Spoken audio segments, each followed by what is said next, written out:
belajar. Belajar di mana saja, kapan saja, dengan siapa saja.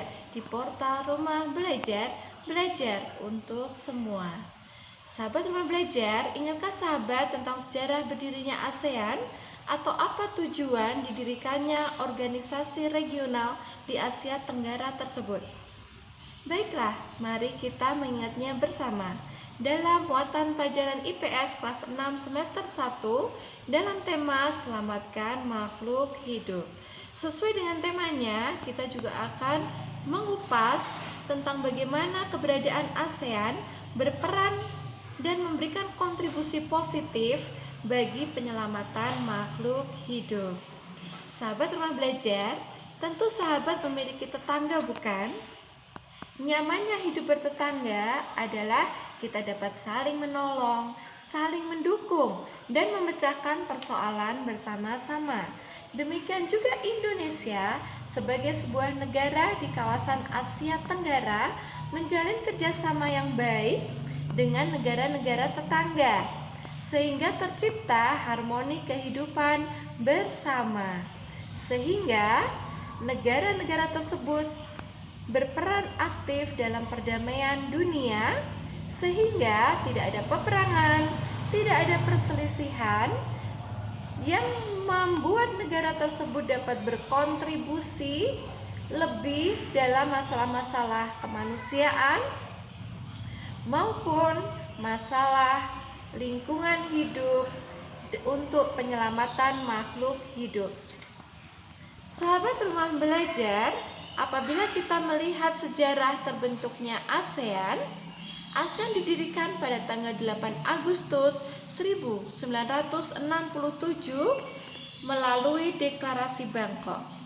Deklarasi Bangkok ditandatangani oleh 5 tokoh pendiri dari perwakilan 5 negara, antara lain Indonesia yang diwakili oleh Adam Malik selaku Menteri Luar Negeri.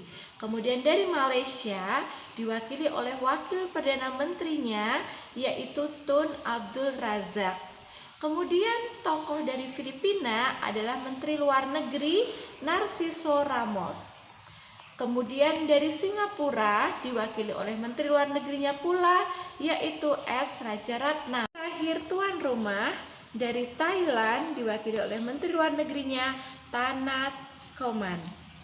Sahabat Rumah Belajar, apabila kita mempelajari lebih jauh tentang negara-negara anggota ASEAN, maka kita akan menemukan bahwa di antara negara-negara ASEAN tersebut memiliki banyak persamaan dalam segi letak geografis, ciri sosial, budaya, dan perekonomiannya. Kemudian kita juga akan dapat memahami bahwa negara-negara tersebut memiliki tradisi, kebiasaan hidup, kearifan lokal yang ternyata berperan dalam pelestarian makhluk hidup. Baiklah, kita akan mulai dari negara pertama yaitu Brunei Darussalam. Brunei Darussalam merupakan negara yang terletak di utara Kalimantan. Yang unik dari Brunei Darussalam adalah keberadaan Kampung Ayer. Kampung Ayer adalah sebuah kampung terapung di Brunei Darussalam yang penduduknya memiliki perahu yang mereka letakkan di bawah rumah apung mereka. Nah, kebudayaan ini sangat menarik sebab manusia hidup yang begitu dekat dengan alam sehingga dapat dipastikan manusia di sana sangat memperhatikan kelestarian alam karena mereka hidup berdampingan dengan alam.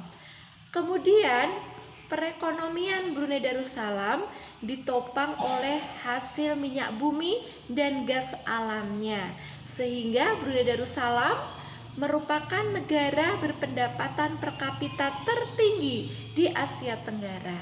Kemudian negara kedua adalah Malaysia. Peninggalan yang tak terhingga di sana adalah patung Murungga yang merupakan kuil Hindu yang sangat terkenal di luar India. Patung Murungga terletak di Batu Cave. Kemudian peninggalan lainnya adalah Jamestown yang mendapat predikat dari UNESCO sebagai World Heritage. Di Jamestown, Malaysia memiliki peninggalan bangunan-bangunan Eropa dan bangunan-bangunan Melayu Tionghoa.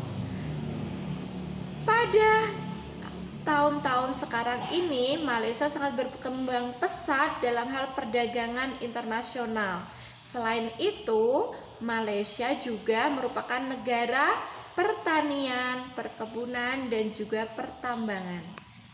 Nah, negara berikutnya yang akan kita ulas adalah Filipina. Filipina merupakan negara kepulauan sama dengan Indonesia. Yang menarik dari Filipina adalah mata pencaharian penduduknya yang sebagian besar dari pertanian, perkebunan, dan pertambangan. Kekayaan hasil buminya dan kekayaan sumber daya alamnya menjadikan Filipina sangat dekat dengan makhluk hidup di sekitarnya. Hal yang menarik dari Filipina adalah tarian tinikling. Tarian tinikling adalah tarian yang menirukan burung tinikling yang berjalan dengan cara melompat menghindari perangkap bambu dari para petani. Begitu dekat dengan alam sehingga tarian-tarian pun menirukan makhluk hidup.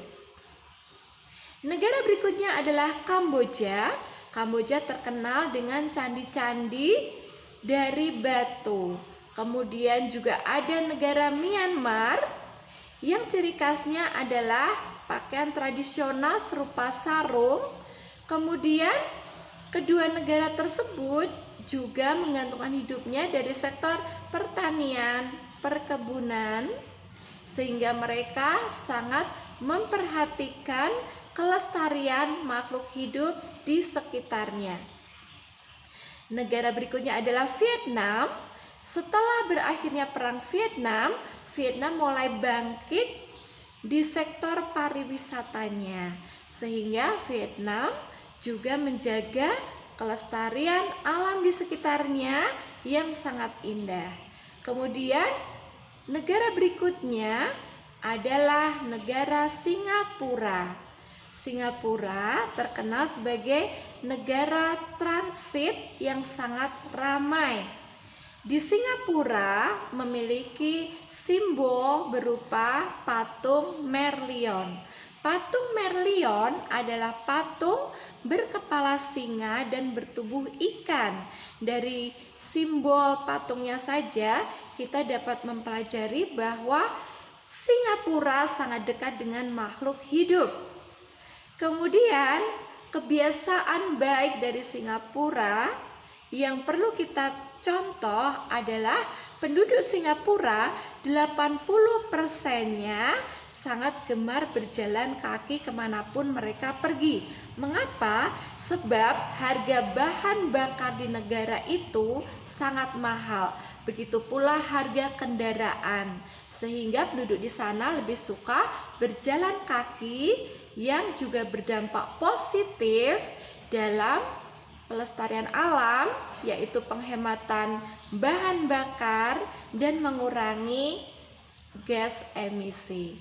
Nah, sahabat rumah belajar, yang tidak kalah menariknya adalah negara Thailand. Thailand dikenal sebagai negara penghasil padi terbesar di Asia Tenggara. Bahkan Thailand disebut sebagai lumbung padi Asia. Nah, negara Thailand juga sangat memperhatikan kelestarian lingkungan di sekitarnya sebab mereka bergantung pada sumber daya alamnya. Begitu pula dengan negara kita, Indonesia. Indonesia juga merupakan negara kepulauan terbesar di dunia, dan Indonesia juga merupakan negara agraris atau negara pertanian, perkebunan, dan juga pertambangan. Nah, sahabat rumah belajar, dari uraian tersebut dapat kita simpulkan bahwa keberadaan negara ASEAN bekerja sama dalam pelestarian makhluk hidup, sebab negara-negara tersebut bersepakat bahwa kelestarian makhluk hidup sangat penting untuk diupayakan. Nah, melalui persamaan letak geografis, persamaan dalam bidang ekonomi, sosial, dan budaya, termasuk juga dalam persamaan ciri-ciri flora dan fauna yang ada di negara-negara ASEAN, memungkinkan negara-negara tersebut untuk saling bekerja sama melestarikan makhluk hidup. Nah, sahabat rumah belajar, mari kita pun juga ikut melestarikan makhluk hidup. Mari belajar bersama dan berkolaborasi, berbagi dan berkolaborasi, belajar bersama di portal Rumah Belajar.